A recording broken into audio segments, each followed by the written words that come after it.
Now I'm setting up the use the resist. So right here, I'm just pinning the silk to the cardboard frame. I start in all four corners and then I do the centers. I also decided to add some more pins because sometimes you'll get some low spots where the paint will want to pool because it's like watercolor. So I added a few more pins here. Now, before you start using the resist, make sure you shake it really good. It does separate in the bottle. So make sure you shake it by tilting it upside down, side to side, let the bubbles in the bottle mix it up. And what you could see here, I'm dragging the point away from the direction. You want to do that so the point doesn't snag. You want to squeeze the bottle and have a nice even pressure. Now you could see here what I'm showing is the resist will soak through and seal both sides of the silk, but you could see there where the blue bled into my green area. That's because I didn't seal the edge really good enough. You could see that gap there between the resist.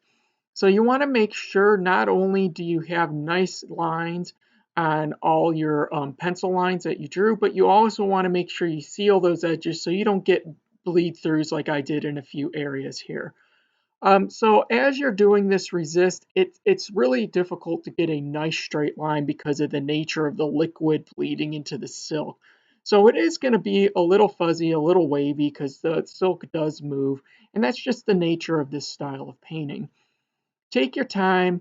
I found that I like to move kind of fast, so make sure you're working in a nice, comfortable motion. You can see how I flipped my whole project upside down. And just make sure you're doing nice smooth lines. Don't squeeze too much and don't pause in an area. You'll get a little blob if you pause in an area. If you completely mess it up, unfortunately, you do have to wash it out, and that means you'll have to start over, which is something you can do. But hopefully, you could kind of just get the hang of this. And remember, we talked about keeping your drawing simple, not doing little details. Little details aren't going to work because you can see the nature of how this resist works. Then you need to let it dry 24 hours before you start painting.